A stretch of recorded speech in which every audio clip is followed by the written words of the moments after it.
Good morning to ആൾ. കോർപ്പറേഷൻ്റെ രണ്ടാമത്തെ ക്ലാസ്സിലേക്ക് എല്ലാവർക്കും സ്വാഗതം.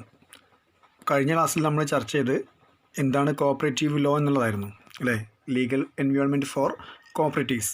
അതിലുമായി ബന്ധപ്പെട്ടിരുന്ന നീഡ്സ്, അതുപോലെ അതിൻ്റെ കേരള കോഓപ്പറേറ്റീവ് സൊസൈറ്റീസ് ആക്ട് എന്നുള്ള കാര്യങ്ങൾ തുടങ്ങിയ കാര്യങ്ങളായിരുന്നു നമ്മൾ ഡിസ്കസ് ചെയ്തിരുന്നത്. ഇന്ന് നമ്മൾ ഡിസ്കസ് ചെയ്യാൻ പോകുന്നത് impact of cooperative law on cooperative management. അപ്പോൾ ഈ ഒരു കോഓപ്പറേറ്റീവ് ലോ കൊണ്ട് കോഓപ്പറേറ്റീവ് മാനേജ്മെൻറ്റിലുണ്ടായിട്ടുള്ള ഇമ്പാക്റ്റുകളെ കുറിച്ചാണ് ഡിസ്കസ് ചെയ്യുന്നത്. ഓക്കെ, അപ്പോൾ അതിൽ ഒന്നാമതായി പറയുന്ന നോക്ക് ഗവൺമെൻറ് ആൻഡ് മാനേജ്മെൻറ്റ് എന്നാണ്. അതായത് the major issue addressed by the corporate legislation is that separation of power between management and board of directors. അപ്പോൾ ഈ ഒരു കോഓപ്പറേറ്റീവ് ലെജിസ്ലേഷൻ കൊണ്ട് ഉണ്ടായിട്ടുള്ള ഒരു പ്രധാനമായിട്ടുള്ള ഇഷ്യൂ എന്ന് പറയുന്നത് ഏതാണ് നോക്ക്, is a separation between management and board of directors. മാനേജ്മെൻറ്റും ബോർഡ് ഓഫ് ഡയറക്ടേഴ്സും തമ്മിലുള്ള പവർ എന്ത് ചെയ്യുന്നു, സെപ്പറേറ്റ് ചെയ്യുകയുണ്ടായി എന്നുള്ളതാണ് മാനേജ്മെൻറ്റിനുണ്ടായിട്ടുള്ള ഒന്നാമത്തെ എഫക്റ്റ് അല്ലെങ്കിൽ ഇമ്പാക്റ്റ് എന്ന് പറയുന്നത്. ഓക്കെ, അപ്പോൾ ഈ കോഓപ്പറേറ്റീവ് ലോ കൊണ്ട് എന്ത് ചെയ്തിട്ടുണ്ട്, കോഓപ്പറേറ്റീവ് ഓർഗനൈസേഷനിൽ മാനേജ്മെൻറ്റും അതുപോലെ ബോർഡ് ഓഫ് ഡയറക്ടേഴ്സും തമ്മിലുള്ള അധികാരത്തിൽ അല്ലെങ്കിൽ പവർ എന്ത് ചെയ്തു, സെപ്പറേഷൻ സംഭവിച്ചു എന്നുള്ളതാണ്. രണ്ടാമത്തെ റീസൺ ക്യാപിറ്റൽ ഫോർമേഷനാണ്. Capital formation, this difficulties for raising sufficient amount of capital is seen by many as the principles of the cooperative concept. അപ്പോൾ നമ്മൾ കോഓപ്പറേറ്റീവ്സിൻ്റെ കുറേ പ്രിൻസിപ്പിൾസൊക്കെ പഠിച്ചിട്ടായിരിക്കും അല്ലേ. അപ്പോൾ ഈ ഒരു കോഓപ്പറേറ്റീവ് പ്രിൻസിപ്പിൾസ് പ്രകാരം എന്താണ്, നമുക്ക് മതിയായിട്ടുള്ള അല്ലെങ്കിൽ സഫീഷ്യൻ്റ് ആയിട്ടുള്ള ക്യാപിറ്റൽ ഉണ്ടാക്കുക എന്നുള്ളത് എന്താണ്, ബുദ്ധിമുട്ടായിട്ടുള്ള കാര്യമാണ്. കാരണം ആ റൂൾസ് പ്രകാരം മാത്രം നമുക്ക് ക്യാപിറ്റൽ ഉണ്ടാക്കിയെടുക്കാൻ ഒരു ഓർഗനൈസേഷൻ ചെയ്യാൻ കഴിയില്ല, മുന്നോട്ട് കൊണ്ടുപോകാൻ കഴിയില്ല. അപ്പോൾ അതിന് നമുക്ക് മറ്റുള്ള മാർഗ്ഗങ്ങൾ എന്ത് ചെയ്യേണ്ടി വരും, സ്വീകരിക്കേണ്ടി വരും. അപ്പോൾ ക്യാപിറ്റൽ ഫോർമേഷനും എന്താണ്, ഈ ഒരു കോഓപ്പറേറ്റീവ് ലോ എന്ത് ചെയ്തിട്ടുണ്ട്, ഇമ്പാക്റ്റ് കൊണ്ടുവന്നിട്ടുണ്ടെന്നുള്ളതാണ്. മൂന്നാമത്തത് ഡിസ്പ്യൂട്ട് സെറ്റിൽമെൻറ്റ്, അതായത് ഡിസ്പ്യൂട്ട് തർക്കങ്ങളാണ് അല്ലേ. അപ്പോൾ dispute between cooperative societies members extra will be settled by registrar. അപ്പോൾ ഈ സൊസൈറ്റികൾ തമ്മിൽ, കോഓപ്പറേറ്റീവ് സൊസൈറ്റികൾ തമ്മിലോ അല്ലെങ്കിൽ സൊസൈറ്റിയിലെ മെമ്പർമാർ തമ്മിലോ എന്തെങ്കിലും ഡിസ്പ്യൂട്ടുകൾ ഉണ്ടെങ്കിൽ ആ ഡിസ്പ്യൂട്ടുകൾ സെറ്റിൽ ചെയ്യുന്ന ആരാണ്, സെറ്റിൽഡ് ബൈ രജിസ്ട്രാർ ആണ്. അപ്പോൾ രജിസ്ട്രാർ ആണ് ഇവർക്കും എന്ത് ചെയ്യുക, സെറ്റ് ചെയ്യുക എന്നുള്ളതാണ്. എന്നാൽ if an appeal against the decision is permitted, ഈ രജിസ്ട്രാറുടെ ഡിസിഷനെതിരെ ഒരു അപ്പീൽ വന്നിട്ടുണ്ടെങ്കിൽ ദി ഫൈനൽ ഡിസിഷൻ ആരായിരിക്കും എടുക്കുക, അവിടെ മിനിസ്റ്റർ ആയിരിക്കും എടുക്കുക എന്നുള്ളതാണ്. അപ്പോൾ ഒരു ഓർഗനൈസേഷനിലെ ഫുൾ കൺട്രോൾ മാരുടെ കയ്യിലായിരിക്കുന്നതാണ്, രജിസ്റ്ററുടെ കയ്യിലാണ്. പക്ഷേ അതിനെതിരെ അപ്പീൽ പോവുകയാണെങ്കിൽ അതിനെതിരെ ഫൈനൽ ഡിസിഷൻ എടുക്കുന്ന ആരായിരിക്കും, മിനിസ്റ്റർ ആയിരിക്കും എന്ത് ചെയ്യുക, തീരുമാനമെടുക്കുക എന്നുള്ളതാണ് ഡിസ്പ്യൂട്ട് സെറ്റിൽമെൻറ്റിനെ കുറിച്ച് പറയുന്നത്. ഓക്കെ, ഇനി നാലാമത്തെ ഇമ്പാക്റ്റ് എന്ന് പറയുന്നത് നോക്ക് കോഓപ്പറേറ്റീവ് സ്ട്രക്ചറാണ്. നമുക്കറിയാം കോഓപ്പറേറ്റീവ് ഉപയോഗിക്കുന്ന സ്ട്രക്ചർ എന്ന് പറയുന്നത് 2 ടയർ അല്ല 3 ടയർ ആണ്. ഓക്കെ, ഇവിടെ structure of cooperative societies is 3 tier that are not necessary എന്നുള്ളതാണ്. അപ്പോൾ ഇവിടെ 3 ടയർ സ്ട്രക്ചറിൻ്റെ ആവശ്യമില്ല എന്ന് പറയുകയാണ്. Then out sustainability estate provision negatively affected the cooperatives. അപ്പോൾ ഈ ഒരു 3 ടയർ സിസ്റ്റം എന്ത് ചെയ്യുന്നുണ്ട്, നെഗറ്റീവായിട്ട് അതിനെ എഫക്റ്റ് ചെയ്യുക എന്നുള്ളതാണ്. ഓക്കെ, അപ്പോൾ കോഓപ്പറേറ്റീവ് സൊസൈറ്റികളിൽ നിന്നാണ് നമുക്ക് 3 ടയർ സിസ്റ്റമാണ് ഫോളോ ചെയ്യുന്നത്. എന്നാൽ ആ 3 ടയർ സിസ്റ്റം എന്താണ് ഫോളോ ചെയ്യേണ്ട, അത് നമ്മുടെ കോഓപ്പറേറ്റീവ്സിൻ്റെ പ്രവർത്തനങ്ങൾ എന്ത് ചെയ്യുന്നു, നെഗറ്റീവായിട്ട് എഫക്റ്റ് ചെയ്യുമെന്ന് എന്ത് ചെയ്യുന്നു പറയുകയാണ്. ഓക്കെ, ഇനി അഞ്ചാമത്തെ ഇമ്പാക്റ്റ് എന്ന് പറഞ്ഞാൽ നമുക്ക് കോഓപ്പറേറ്റീവ് ഓഡിറ്റാണ്. കോഓപ്പറേറ്റീവ് ഓഡിറ്റ് ഈ ലോ കൊണ്ടുവന്നതിൻ്റെ ഫലമായിട്ട് തന്നെ a cooperative law have their financial records verified by the external auditor for the cooperatives. അത് എന്താണ്, നമ്മുടെ കോഓപ്പറേറ്റീവ് സൊസൈറ്റിയിലെ അക്കൗണ്ടുകൾ ഓഡിറ്റ് ചെയ്യേണ്ടതാരാണ്, നമ്മൾ പുറത്തുനിന്നുള്ള അല്ലെങ്കിൽ എക്സ്റ്റേണൽ ഓഡിറ്റർമാരാണ് എന്ത് ചെയ്യുക, അത് ചെയ്യുക. അപ്പോൾ നമ്മുടെ കമ്പനിയിലെ കോഓപ്പറേറ്റീവ് സൊസൈറ്റിയിലുള്ള ഡയറക്ടർമാർ, കോഓപ്പറേറ്റീവ് സൊസൈറ്റിയിലുള്ള ഓഡിറ്റർമാരല്ല എന്ത് ചെയ്യുന്നത്, ഈ ഒരു കോഓപ്പറേറ്റീവ് ഓഡിറ്റ് നടത്തുന്നത്. അതിന് വേണ്ടി എന്താണ്, കോഓപ്പറേറ്റീവ് ലോ പ്രകാരം എന്താണ്, അത് ഔട്ട്സൈഡേഴ്സാണ് അല്ലെങ്കിൽ എക്സ്റ്റേണൽ ഓഡിറ്റേഴ്സാണ് എന്ത് ചെയ്യുക, കോഓപ്പറേറ്റീവ് ഓഡിറ്റ് ചെയ്യുക എന്നുള്ളതാണ്. ദെൻ ആറാമത്തത് സ്പെഷ്യൽ പ്രിവിലേജസ് ആണ്. അപ്പോൾ ഈ ഒരു ലോ കൊണ്ടുവന്നതിൻ്റെ ഫലമായിട്ട് തന്നെ അല്ലെങ്കിൽ ഈ ഒരു കോഓപ്പറേറ്റീവ് ലോ കൊണ്ടുവന്നപ്പോൾ ചില കോഓപ്പറേറ്റീവ് സൊസൈറ്റികൾക്ക് എന്താണ് സ്പെഷ്യൽ പ്രിവിലേജുകൾ കൊടുത്തിട്ടുണ്ട്. അല്ലെങ്കിൽ പ്രത്യേക അധികാരങ്ങൾ എല്ലാവർക്കും ഇല്ല, ചില സൊസൈറ്റികൾക്ക് മാത്രം എന്താണ് സ്പെഷ്യൽ പ്രിവിലേജസുകൾ കൊടുത്തിട്ടുണ്ട്. അപ്പോൾ ഈ സ്പെഷ്യൽ പ്രിവിലേജുകൾ എന്തിന് കാരണമാവുകയാണ്, ഫോർമേഷൻ ഓഫ് ബോഗസ് സൊസൈറ്റീസ്. അപ്പോൾ വ്യാജ സൊസൈറ്റികളോ അല്ലെങ്കിൽ കള്ളത്തരത്തിലുണ്ടാകുന്ന സൊസൈറ്റികളൊക്കെ ഉണ്ടാവും, നോർമൽ അല്ലാത്ത രീതിയിൽ ഉണ്ടാക്കുന്ന സൊസൈറ്റികളൊക്കെ ഉണ്ടാവും. അപ്പോൾ അങ്ങനെയുള്ള സൊസൈറ്റികളുടെ രൂപീകരണത്തിന് എന്ത് ചെയ്യുന്നു, ഈ സ്പെഷ്യൽ പ്രിവിലേജസുകൾ എന്ത് ചെയ്യുന്നു, കാരണമാകുന്നു എന്നുള്ളതാണ് ഇതിൽ പറയുന്നത്. ഓക്കെ, അപ്പോൾ ഇത്രയാണ് impact of cooperative law on the cooperative management. അപ്പോൾ കോപ്പറേറ്റീവ് ലോ കൊണ്ട് കോപ്പറേറ്റീവ് മാനേജ്മെൻറ്റിൽ ഉണ്ടായിട്ടുള്ള ഇമ്പാക്റ്റുകളെ കുറിച്ചാണ് പറഞ്ഞത് അല്ലേ. അപ്പോൾ 6 ഇമ്പാക്റ്റിലാണ് നമുക്ക് എന്തിലുള്ളത്, ഈ ഒരു കോപ്പറേറ്റീവ് മാനേജ്മെൻറ്റിൽ ഉള്ളത്. ഓക്കെ, ഇനി നമ്മൾ ഡിസ്കസ് ചെയ്യാൻ പോകുന്നത് ഒരു കമ്മിറ്റിയെക്കുറിച്ചാണ്. All India Rural Credit Survey Committee. Okay, All India Rural Credit Survey Committee. The Government of India appointed a committee in the name of All India Rural Credit Survey Committee in 1951. 1951 government of India ചെയ്തു ഒരു കമ്മിറ്റിയെ രൂപീകരിക്കുകയാണ്. Okay, then ഈ committee, the committee is also known as Gorwala committee എന്നാണ് അറിയപ്പെടുന്നത്. Okay, അപ്പോൾ Gorwala committee എന്താണ്, ഒരു കമ്മിറ്റിയാണ് ഇന്ത്യൻ ഗവൺമെൻറ് 1951 രൂപീകരിച്ചിട്ടുള്ള അല്ലെങ്കിൽ അപ്പോയിൻമെൻറ്റ് ചെയ്തിട്ടുള്ള കമ്മിറ്റിയാണ് ഗോർവാല കമ്മിറ്റി എന്നറിയപ്പെടുന്നത്. അപ്പോൾ ഈ കമ്മിറ്റി എന്ത് ചെയ്തിട്ടുണ്ട്, സബ്മിറ്റഡ് ഇറ്റ്സ് റിപ്പോർട്ട് ഇൻ 1954. 1954 എന്ത് ചെയ്തിട്ടുണ്ട്, കമ്മിറ്റിയുടെ റിപ്പോർട്ട് സമർപ്പിച്ചു എന്നുള്ളതാണ്. ദെൻ ഈ കമ്മിറ്റി റെക്കമെൻഡേഷൻ എന്ന് പ്രധാനമായിട്ട് റെക്കമെൻഡേഷൻ എന്ന് പറഞ്ഞു നോക്ക്. The committee recommend introducing and integrated system of rural credit partnership of government in the share capital of cooperatives. അപ്പോൾ ഈ കോപ്പറേറ്റീവ് സൊസൈറ്റികളിൽ എന്ത് വേണം, ഗവൺമെൻറ്റിന് പാർട്ണർഷിപ്പ് വേണമെന്നുള്ളതാണ്. അപ്പോൾ മെമ്പർമാർക്ക് മാത്രമല്ല, മെമ്പർമാർ ആർക്കും കൂടി ആവാമെന്ന് പറഞ്ഞിട്ടുണ്ട്, ഗവൺമെൻറ്റിന് കൂടി എന്ത് ചെയ്യണം, ഈ ഒരു കോപ്പറേറ്റീവ് സൊസൈറ്റിയിൽ ഷെയർ ക്യാപിറ്റൽ എന്ത് ചെയ്യണം, പാർട്ണർഷിപ്പ് എടുക്കുക എന്നുള്ളതാണ്.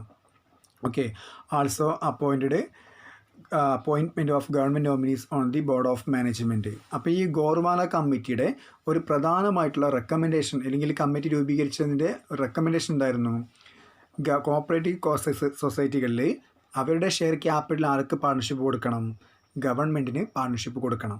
അതേപോലെ തന്നെ രണ്ടാമത്തെ കണ്ടീഷൻ എന്ന് പറഞ്ഞത് എന്തായിരുന്നു, also appointment of government nominees on their board of management.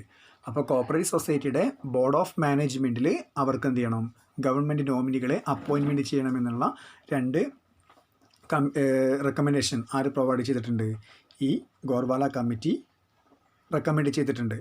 അതേപോലെ തന്നെ മറ്റൊരു കണ്ടീഷൻ എന്ന് പറഞ്ഞതാക്ക്, the committee emphasise the importance of training. ഇപ്പോൾ കോപ്പറേറ്റീവ് ട്രെയിനിങ് ആൻഡ് എഡ്യൂക്കേഷനിൽ പഠിച്ചിട്ടുണ്ടായിരിക്കും അല്ലേ. അപ്പോൾ ഈ ഒരു കോപ്പറേറ്റീവ് ട്രെയിനിങ്ങിനും എന്താണ് ഇമ്പോർട്ടൻസ് ആര് കൊടുത്തിട്ടുണ്ട്, ഈ ഗോർവാല കമ്മിറ്റി കൊടുത്തിട്ടുണ്ട്, അല്ലെങ്കിൽ all India Rural Credit Survey committee കൊടുത്തിട്ടുണ്ട് എന്നുള്ളതാണ്. And the creation of state bank of India was also major recommendation of the Gorwala committee. ഇപ്പോൾ നമ്മളുള്ള SBI ഉണ്ട് അല്ലെ, സ്റ്റേറ്റ് ബാങ്ക് ഓഫ് ഇന്ത്യ. അപ്പോൾ ഈ സ്റ്റേറ്റ് ബാങ്ക് ഓഫ് ഇന്ത്യയൊക്കെ രൂപീകരിച്ചത് എന്തിൻ്റെ അടിസ്ഥാനത്തിലായിരുന്നു, ഈ ഗോർവാല കമ്മിറ്റിയുടെ റെക്കമെൻഡേഷൻ പ്രകാരമാണ് എന്ത് രൂപീകരിച്ചിട്ടുള്ളത്, ഈ SBI ഒക്കെ രൂപീകരിച്ചിട്ടുള്ളത്. Okay,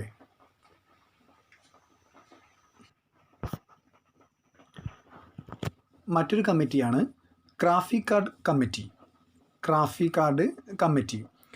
the Reserve Bank of India appointed on 30 March 1979. 1979 March 30 എന്ത് ചെയ്തു, government Reserve Bank of India ഒരു കമ്മിറ്റി രൂപീകരിച്ചു under the chairmanship of Shri V Sivaraman.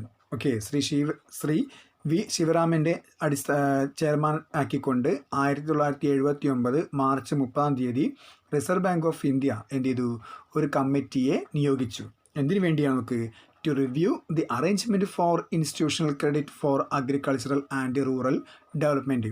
അപ്പോൾ റൂറൽ ഡെവലപ്മെൻറ്റിന് വേണ്ടിയും അതുപോലെ അഗ്രികൾച്ചറിനും എന്ത് ചെയ്യണം, അവർക്ക് ഇൻസ്റ്റിറ്റ്യൂഷനാലോ ഒരു ക്രെഡിറ്റ് പ്രൊവൈഡ് ചെയ്യാനെങ്കിൽ അതിനുള്ള അറേഞ്ച്മെൻറ്റ് നടത്താൻ വേണ്ടി എന്താണ് കുറിച്ച് പഠിക്കാൻ വേണ്ടി ഒരു കമ്മിറ്റിയെ രൂപീകരിച്ചു.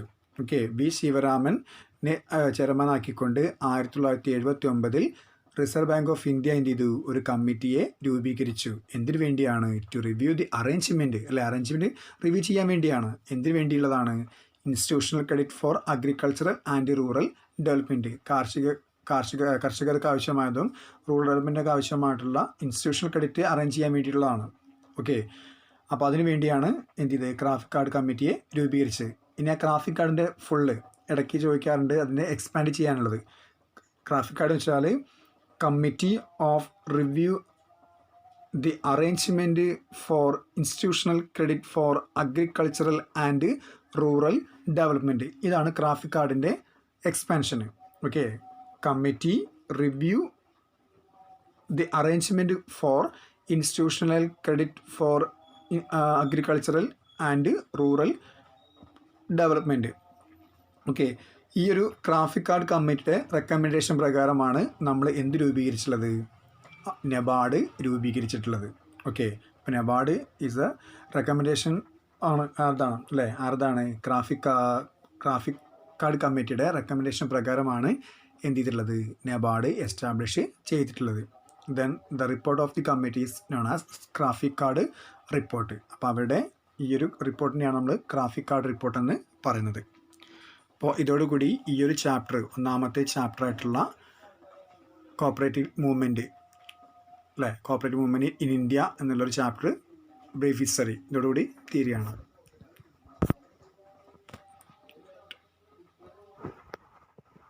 ഇനി നമ്മൾ ലീഗൽ എൻവയോൺമെൻറ്റിൽ രണ്ടാമത്തെ ചാപ്റ്റർ ആയിട്ടുള്ള കോപ്പറേറ്റീവ് ലെജിസ്ലേഷൻ ഇൻ ഇന്ത്യ അതിനെക്കുറിച്ചാണ് നമ്മൾ ഡിസ്കസ് ചെയ്യുന്നത്.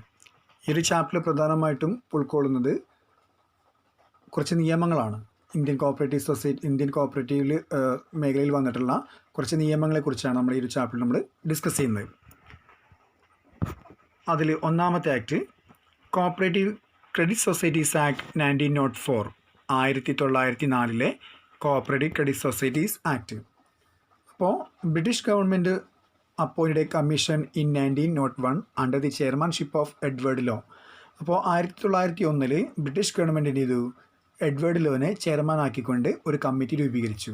എന്തിനു വേണ്ടിയാണ്, for framing an act for the organization of cooperative society. Cooperative സൊസൈറ്റികൾക്ക് വേണ്ടി എന്ത് വേണം, ഒരു ആക്ട് ഫ്രെയിം ചെയ്യാൻ വേണ്ടിയാണ്. ഓക്കെ, കോപ്പറേറ്റീവ് സൊസൈറ്റികൾക്ക് വേണ്ടി അല്ലെങ്കിൽ കോപ്പറേറ്റീവ് ഓർഗനൈസേഷനുകൾക്ക് വേണ്ടി ഒരു ലോ ഫ്രെയിം ചെയ്യാൻ വേണ്ടി എന്ത് ചെയ്തു, 1901 എഡ്വേർഡ് ലോനെ ചെയർമാൻ ആക്കിക്കൊണ്ട് 1901 ബ്രിട്ടീഷ് ഗവൺമെൻറ് ഒരു കമ്മിറ്റിയെ അപ്പോയിൻമെൻറ്റ് ചെയ്തു. ഈ കമ്മിറ്റി എന്ത് ചെയ്തു, the committee finalised the report in 1904. 1904 എന്ത് ചെയ്തു, ഈ കമ്മിറ്റിയുടെ റിപ്പോർട്ട് ഫൈനലൈസ് ചെയ്തു. ആൻഡ് ഈ submitted to the government. Finalise ചെയ്യുകയും എന്നിട്ട് ആർക്ക് സബ്മിറ്റ് ചെയ്തു, ഗവൺമെൻറ്റിലേക്ക് സബ്മിറ്റ് ചെയ്യുകയും ചെയ്തു എന്നുള്ളതാണ്. Then the report contains the formation of cooperative credit societies in the Raiffeisen and Schulz-Delitzsch model of Germany.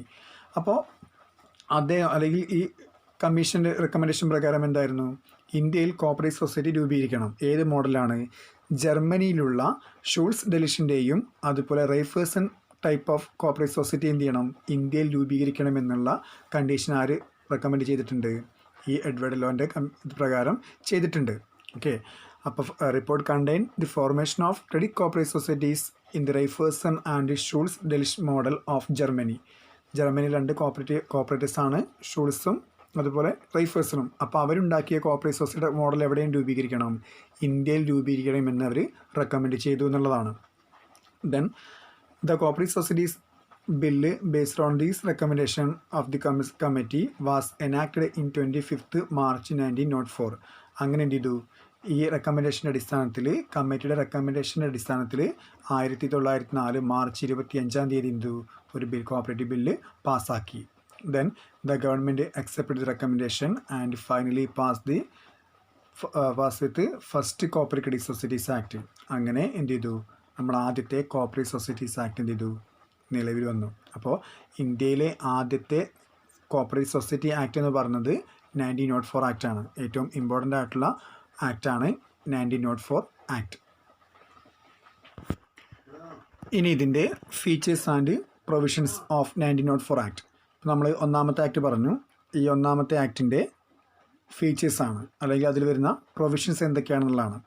Okay, അപ്പോൾ നമുക്ക് ഒന്നാമത്തായി പറഞ്ഞത് any 10 person living in the same village may be registered as A cooperative അപ്പോൾ ഒരു വില്ലേജിലെ 10 അംഗങ്ങൾ കൂടി ചേരുന്ന ഒരു താമസിക്കുന്ന ഒരു വില്ലേജിലെ 10 അംഗങ്ങൾക്ക് എന്ത് ചെയ്യാൻ പറ്റും? ഒരു കോപ്പറേറ്റീവ് സൊസൈറ്റി രൂപീകരിക്കുക എന്നുള്ളതാണ്. ഓക്കെ, ഒരു വില്ലേജിലെ 10 അംഗങ്ങൾക്ക് കൂടി ചേർന്നുകൊണ്ട് എന്താണ് ഒരു കോപ്പറേറ്റീവ് സൊസൈറ്റി രജിസ്റ്റർ ചെയ്യുക എന്നുള്ളതാണ്. അപ്പോൾ മിനിമം നമ്പർ 10 ആണ്. ഓക്കെ, രണ്ടാമത്തെ കണ്ടീഷൻ നോക്ക്, അല്ലെങ്കിൽ feature, the main object of this society were to raise fund by way of deposit from members and non members. അപ്പോൾ ഇതിൻ്റെ പ്രധാനമായിട്ടുള്ള ലക്ഷ്യം എന്ന് പറയുന്നത് എന്താണ്? ടു റൈസ് ഫണ്ട്, അല്ലേ? ഫണ്ട് റൈസ് ചെയ്യാണ്. എങ്ങനെയാണ്? By way of deposit from members and non members. മെമ്പർമാരിൽ നിന്നും നോൺ മെമ്പർമാരിൽ നിന്നും എന്ത് ചെയ്യണം? ഫണ്ട് റൈസ് ചെയ്യുക എന്നുള്ളതാണ്. മൂന്നാമത്തതായി പറയുന്നത്, the fund collected should be distributed as loans to members or their other cooperatives. അപ്പോൾ ഇങ്ങനെ ഉണ്ടാക്കുന്ന ഫണ്ട്, അല്ലേ, ഡെപ്പോസിറ്റ് വഴി ഉണ്ടാക്കുന്ന ഫണ്ട് എന്ത് ചെയ്യാൻ പറയുന്നുണ്ട്? Should be distributed as loan. ഇവരെന്ത് ചെയ്യണം? ലോണായിട്ട് ഡിസ്ട്രിബ്യൂട്ട് ചെയ്യാണ്. ആർക്കാണ്? To the members or other cooperatives. Okay, society മറ്റൊരു സൊസൈറ്റിക്കോ അല്ലെങ്കിൽ അതിലെ മെമ്പർമാർക്കോ എന്ത് ചെയ്യുന്നു? ലോണായിട്ട് കൊടുക്കുന്നു. നാലാമത്തെ, the central government appoint a person to be the registrar of cooperative society.